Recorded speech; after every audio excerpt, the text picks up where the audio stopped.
Nada cola nele, como disse Josias. Olha, nada cola nele, não vamos nos enganar, porque ele tem aquilo que no popular se chama costas quentes. O Josias acabou de dizer, por exemplo, da prevaricação.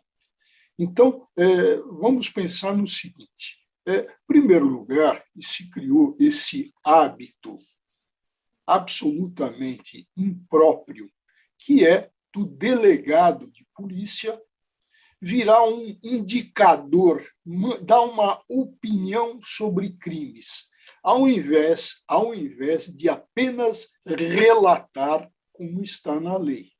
Então, nós tivemos agora, com relação a dois pontos, vamos lembrar: vazamento de informações, que é um inquérito, e o caso da vacina indiana. Dois casos. O que fizeram os dois delegados?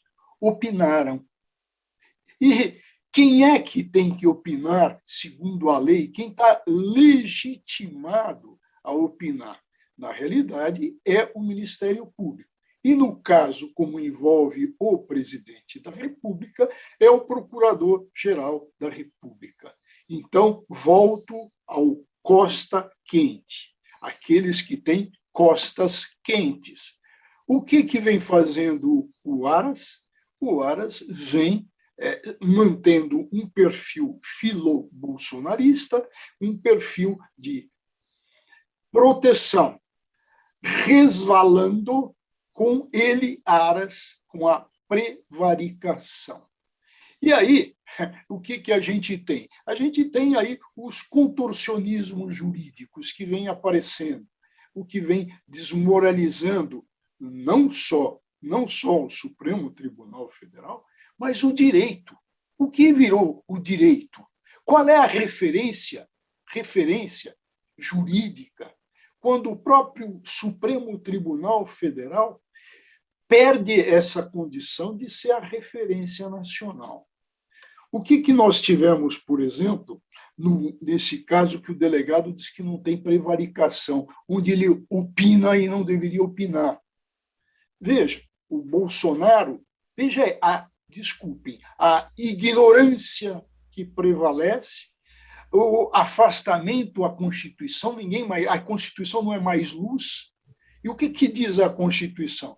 Diz, Josias, Fabíola, que o Brasil é presidencialista e o presidente é chefe, atenção, é chefe de governo, além de ser chefe de Estado. Ora, se ele é chefe de governo, é ele que governa, os ministérios são auxiliares e o ministro é um agente, atenção, é um agente da autoridade do presidente, não tem autoridade própria, é um agente da autoridade. Então, vejam, o que é o presidente?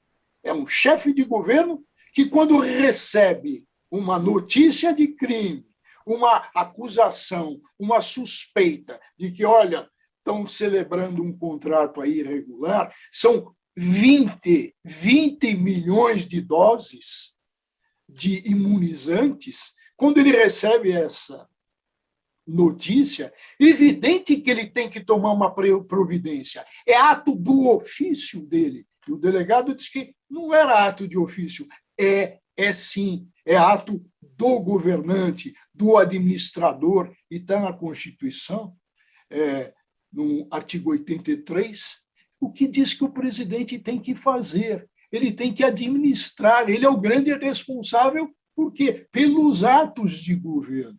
Então, dizer que não há prevaricação é simplesmente contrariar todo um sistema constitucional. Mas a gente vem assistindo isso o tempo inteiro. E, voltando ao Supremo, o Supremo fez bem, não sei se fez bem o Bolsonaro, mas para a sociedade, para o Supremo, foi uma, vamos já que eles falam tanto em religião, então vamos falar que foi uma bênção para o Supremo o não comparecimento do Bolsonaro na abertura desse ano judiciário. Quando ele, Bolsonaro, está com o interesse voltado a desmoralizar o Supremo, desmoralizar 2 ministros do Supremo, e vejam, quem? o atual presidente do Tribunal Superior Eleitoral, Barroso, que ele já xingou, e como o Moraes, que também foi xingado, como disse o Josias, de canalha no 7 de setembro. Por que ele tem esse interesse agora de focar, e os jornais de hoje estão dando que a AGU, que teve uma independência, a AGU, e o advogado-geral da União foi embora rapidinho, porque percebeu que ele estava sendo pressionado para agir, não conforme o direito, mas conforme o interesse do presidente. Agora apareceu um subserviente, que está aí e hoje já anunciou que vai pedir o impedimento, a suspeição do Alexandre de Moraes. Os jornais estão dando hoje. Sim. Então, o que, a retirada, quer dizer até vamos isso? explicar essa história, Mairovich, só para que as pessoas que não acompanham o noticiário, a AGU pediu ao Supremo, né, que retire o ministro Alexandre de Moraes da relatoria desse processo que apura o envolvimento do presidente Bolsonaro na divulgação de documentos que foram considerados sigilosos sobre o inquérito ao ataque hacker em 2020 do Tribunal Superior Eleitoral. Até o presidente Bolsonaro até comentou isso, ele falou assim, mas não era sigiloso e tudo mais. Bom, a praxe no Supremo é que os pedidos como esse apresentado pela AGU sejam encaminhados à Procuradoria-Geral da República, que deve propor ações. Então, quer dizer, no que vai dar isso, Mairovich? Olha, a Procuradoria vai ter que se manifestar se existe um impedimento. Mas o que existe, e a gente tem sempre que ver num plano maior, o que existe um pano de fundo é que interessa ao Bolsonaro, e ele já faz isso para preconstituir um discurso futuro quando ele perder a eleição, ele quer tirar do cenário do Tribunal Superior Eleitoral, que vai tomar posse dia 17 de agosto, o ministro Alexandre de Moraes. Ele quer tirar ele. Se não tirar, ele vai ter o discurso e a munição de que a eleição foi fraudada e tentar um golpe. Agora, se ele tirar, a coisa fica muito boa para ele, porque no lugar irá Cássio, atenção, Cássio Nunes Marques, porque no Tribunal Superior Eleitoral, como no Supremo, existe, por costume, por tradição, uma rotatividade, e agora vai ser a vez do Cássio. E o Cássio, como a gente sabe, e vou usar aqui uma expressão jocosa, popular, que se usa no futebol, o Cássio é bolsonarista desde menininho. Então, nós temos esse quadro, que é um quadro preocupante, que o judiciário tem que estar atento. Por quê? Porque está o tempo inteiro querendo ser desmoralizado pelo Bolsonaro. Esse é o ponto. Com relação agora a esse vazamento que o Bolsonaro fala, não tinha sigilo e tal. Olha, se a gente pegar um primeiranista de uma faculdade de direito, e qualquer que seja, o que ele vai dizer diante desse quadro? Ele vai dizer, falar, olha, Bolsonaro, olha, advogado-geral da União, existe um remédio, é um remédio constitucional, que se chama habeas corpus, que cabe toda vez que o paciente, aquele que está com dor de cabeça, impetra ele ou outro por ele, para quê?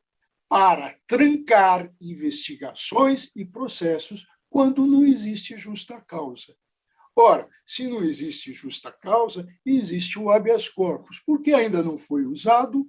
Por quê? Porque o Bolsonaro pediu adiamento ao comparecimento várias vezes, e outro ponto é que esse comparecimento, apesar dos atores dizerem, no sentido de que o Bolsonaro fala até do advogado, que cumpriu a ordem do advogado-geral da União, existe o seguinte, a lei é muito clara. Quem não... E isso aconteceu com o Lula. O Moro, arbitrariamente e ilegalmente, determinou a condução coercitiva do Lula. Todo mundo lembra. Quando o Lula não tinha sido intimado a comparecer. Agora, o que diz a lei? A lei diz que o intimado a comparecer, que não comparece, é conduzido coercitivamente. Só que o Supremo entendeu bem, que para o presidente da República não tem condução coercitiva e não tem prisão cautelar. Agora, então, o que acontece? Tem que comparecer?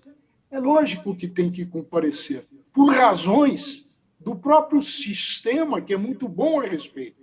Porque ele vai lá fazer o quê? Primeiro, ele pode silenciar. Esse é o direito constitucional dele. Segundo ponto, por que ele vai lá? Porque o interrogatório, modernamente, atenção, modernamente, é um instrumento de defesa. A pessoa vai lá para tomar conhecimento do que existe na apuração, no inquérito. Vai tomar conhecimento de provas, vai poder falar, fazer reconhecimentos pessoais ou não, como também pode se negar isso. Mas ele vai ter ciência. A partir daí, até ele vai poder manobrar com mais propriedade um remédio que é o habeas corpus. Então, tem que comparecer sim.